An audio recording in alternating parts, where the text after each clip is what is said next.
Assalamualaikum warahmatullahi wabarakatuh. Om Swastiastu, Namo Buddhaya, salam kebajikan, salam sejahtera bagi kita semua. Yang terhormat dosen Pak Erekso selaku pengampu mata kuliah Teknologi Informasi dan Komunikasi. Saya atau Rahman Kamaluddin Aziz ingin mempresentasikan materi yang telah saya buat, yaitu mengenai tentang lipid.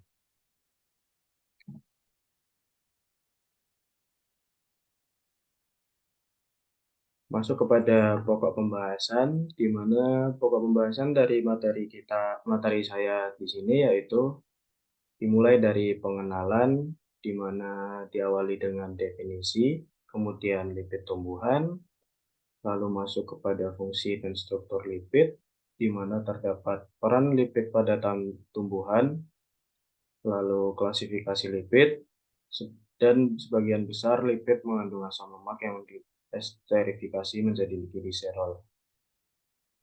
Kemudian terdapat juga bagian dari biosintesis lipid, yaitu biosintesis asam lemak dan biosintesis gliserolipid. 1.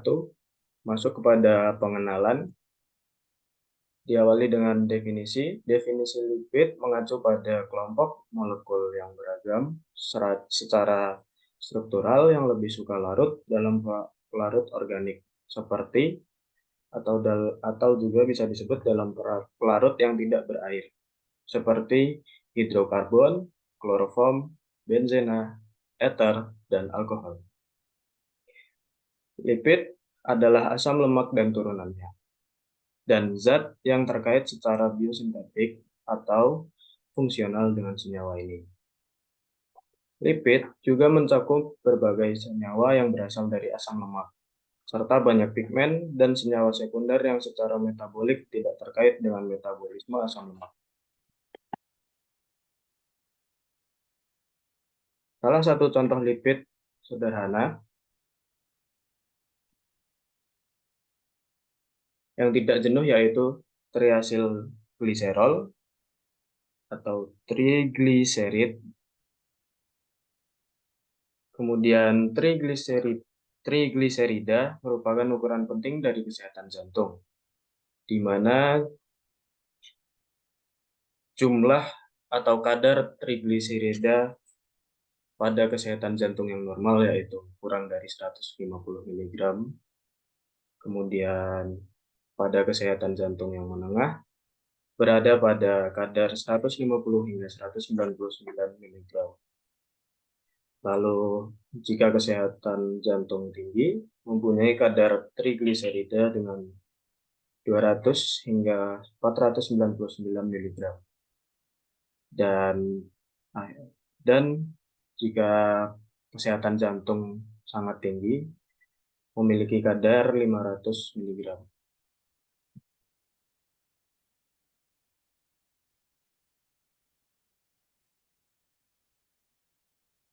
Kemudian masuk kepada lipid tumbuhan.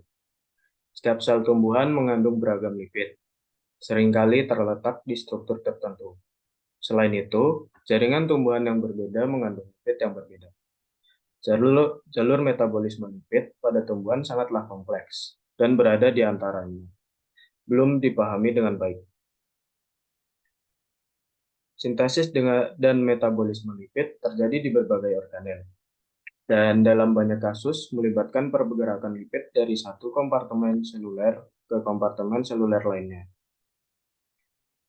Asam lemak, lipid yang paling sederhana, adalah senyawa yang sangat tereduksi dengan gugus asam karboksilat hidrofilik atau larut dalam air, dan rantai hidrokarbon hidrofobik. Tumbuhan secara kolektif mengakumulasi lebih dari 200 asam lemak berbeda. Kemudian tumbuhan mengandung lebih banyak minyak dibandingkan dengan lemak karena tanaman tidak dapat mengontrol suhunya sendiri. Asam lemak tak jenuh tunggal yang paling umum adalah asam oleat, sedangkan asam lemak tak jenuh ganda yang paling umum adalah asam linoleat dan asam linolen. Lalu, beberapa tumbuhan memiliki proporsi lemak jenuh yang tinggi, mengandung asam lemak seperti asam palmitat, asam lemak jenuh yang paling umum ditemukan pada tumbuhan.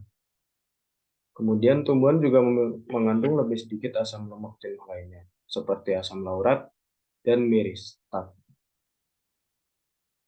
Lanjut, masuk kepada fungsi dan struktur lipid.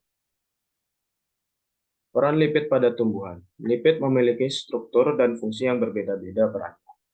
Struktur utama lipid yaitu terdapat fosfolipids, glycolipids, dan polyprenil compound. Yang pertama-tama adalah glikolipid, singolipid, dan sterol sebagai komponen struktural membran. Glikolipid sendiri berfungsi untuk menganalisis lain, kemudian sphingolipid berfungsi sebagai komponen struktural membran, lalu sterol berfungsi sebagai nukleus. Kemudian triacylglycerol dan waxes sebagai senyawa penyimpan, klorofil, ubiquinon, dan plastoquinon sebagai senyawa aktif dalam transfer elektron. Lalu karotenoid dan tokoferol sebagai antioksidan yang berfungsi untuk melindungi sel-sel dari radikal bebas. Lalu terdapat juga triterpenes sebagai senyawa yang tahan terhadap air. Kemudian internal, contohnya ada asam abisat dan gibberellin, yang nantinya berfungsi sebagai merangsang penutupan stomata pada kondisi tumbuhan yang kekurangan air. Manfaat gibberellin dalam pertumbuhan tanaman adalah mendorong perkembangan biji. Lalu terdapat jasmonat hormon tanaman berbasis lipid yang mengatur berbagai proses pada tanaman, mulai dari pertumbuhan dan fotosintesis hingga perkembangan reproduksi. Kemudian masuk kepada klasifikasi lipid itu sendiri. Lipid dapat diklasifikasikan berdasarkan strukturnya atau fungsi, terutama diklasifikasikan menjadi 5 jenis, di mana yaitu asil lemak atau FA, glicerolipid, atau bisa juga disingkat dengan GL, glycerofosfolipid, atau GP, sterolipid, atau ST, dan sphingolipid, atau SP. Berikut klasifikasi. Terdapat yang pertama-tama adalah lipid sederhana, di mana lipid sederhana ini meliputi trigliserida, kemudian lilin, lalu lipid gabungan meliputi fosfolipid dan cerebrosida. Lalu derivat lipid meliputi asam lemak gliserol dan sterol. Lipid juga dibagi menjadi 8 kategori, yaitu asam lemak, glicerolipid, glicerofosfolipid, sphingolipid, lipid sterol, lipid renal yang berasal dari kondensasi subunit isoprena, sakarolipid, poliketida, ataupun juga yang berasal dari kondensasi subunit ketoasid. Setiap kategori selanjutnya akan dibagi lagi ke dalam unit dan subunit. Kemudian masuk kepada sebagian besar lipid mengandung asam lemak yang diesterifikasi menjadi gliserol. Asam lemak adalah asam karboksilat dari rantai karbon yang sangat tereduksi seperti asam palmitat atau asam heksadekanoal. Merupakan asam lemak jenuh yang tersusun dari 16 atom karbon dan 16 asam oleat atau asam cis-9 oktadekanoat, merupakan asam lemak yang tak jenuh, di mana banyak terkandung dalam minyak nabati. Asam lemak khusus yang ditemukan pada membran tumbuhan mengandung 16 atau 18 karbon. Beberapa asam lemak yang tidak biasa ditemukan biasanya terakumulasi hanya dalam penyimpanan triacylglycerol pada biji. Bagian utama dari asam lemak pada tanaman adalah asam lemak tak jenuh ganda, asam linoleat, dan asam alfa-linoleat. Hanya sedikit tanaman yang mengakumulasi asam lemak dengan ikatan rangkap lebih dekat ke gugus karboksil. Selain asam lemak umum C16 dan C18, beberapa tanaman juga menghasilkan asam lemak dengan panjang 8 hingga 32 karbon. Oh ya, di sini C disebut sebagai karbon, yang biasanya terakumulasi dalam penyimpanan lipid atau lilin epikutikuler. Komposisi asam lemak dari lipid dapat ditentukan dengan menggunakan gas kromatografi untuk memisahkan turunan metilasi dari asam lemak. Oke, lanjut kepada bagian biosintesis lipid. Biosintesis lipid akan dibatasi pada gliserolipid yang terdiri dari triasilgliserol atau lemak dan minyak yang tersimpan dalam biji, dan gliserolipid polar ataupun juga yang membentuk lapisan ganda lipid membran sel. Lipid struktural utama dalam membran adalah gliserolipid polar, di mana bagian hidrofobik terdiri dari dua rantai asam lemak 16 karbon atau 18 karbon yang diesterifikasi ke posisi 1 dan 2 dari tulang punggung gliserol. Biosintesis triasilgliserol dan gliserolipid polar membutuhkan kerjasama dua organel, di mana yaitu plastida, dan retikulum endoplasma. Triasilgliserol ini pada sebagian besar biji disimpan dalam sitoplasma sel kotiledon atau endosperma dalam organel yang dikenal sebagai badan minyak. Dapat juga disebut sebagai sferosom atau oleosom. Membran kloroplas yang merupakan 70% lipid membran dalam jaringan fotosintesis didominasi oleh gliseroglikolipid membran ataupun juga membran sel lainnya yang mengandung gliserofosfolipid. Kemudian masuk kepada biosintesis asam lemak. Biosintesis asam lemak dalam tumbuhan serupa dengan yang di bakteri dan terdiri dari siklus 2 karbon tambahan, melibatkan kondensasi siklik unit 2 karbon yang berasal dari asetil KOA. Di dalam tanaman, asam lemak disintesis secara eksklusif di plastida, sedangkan pada hewan, asam lemak disintesis terutama di sitosol. Enzim dari jalur biosintesis dianggap disatukan dalam kompleks yang secara kolektif disebut sebagai sintase asam lemak. Dalam jalur, langkah pertama yang untuk sintesis asam lemak adalah sintesis dari malonyl coadariasetil (KOA) dan bersama-sama oleh enzim asetil KOA karboksilase. Asetil CoA perantara paling sentral dalam metabolisme sel, menyediakan hubungan antara banyak jalur. Jalur utama yang terlibat dalam produksinya meliputi glikolisis atau melalui pirufat dehidrogenase dan oksidase asam lemak.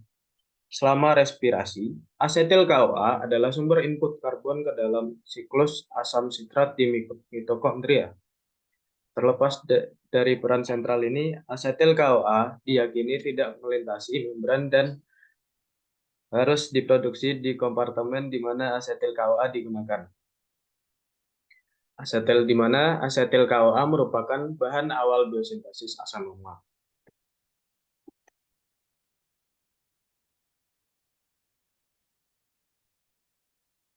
Oke, kemudian lanjut pada siklus sintesis asam lemak dalam plastida sel tumbuhan. Selama biosintesis asam lemak, serangkaian reaksi berulang menggabungkan gugus asetil dari asetil CoA menjadi gugus asil dari 16 atau 18 karbon.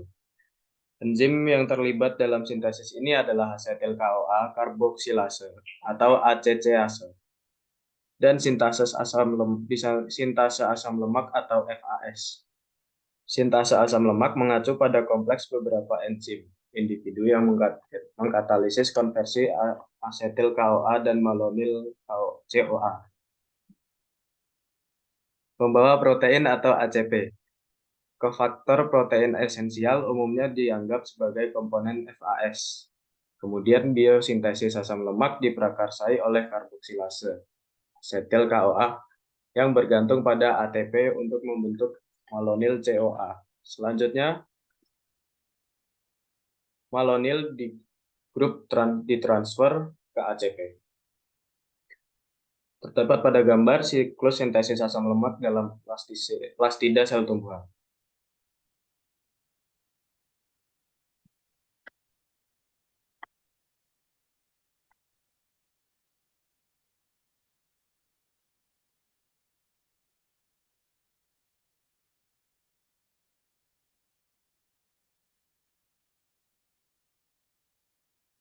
Kemudian sintesis asam lemak. Asam lemak tumbuh dengan penambahan 2 karbon. Bagaimana melanil CoA memasuki siklus yang disorot dengan warna orange, mewakili reaksi siklik sintesis C2. Reaksi yang disorot dengan warna kuning asam lemak harus disiklus ulang 7 kali. Selama putaran pertama siklus, reaksi kondensasi atau 3 langkah dikatalisis oleh ketoasil ACP, sintase KAS3. Selama 6 putaran siklus berikutnya, reaksi kondensasi dikatalisis oleh isoform 1-KAS. Terakhir KAS2 digunakan selama konveri 16:0 menjadi 18:0,1. Seperti yang terdapat pada gambar.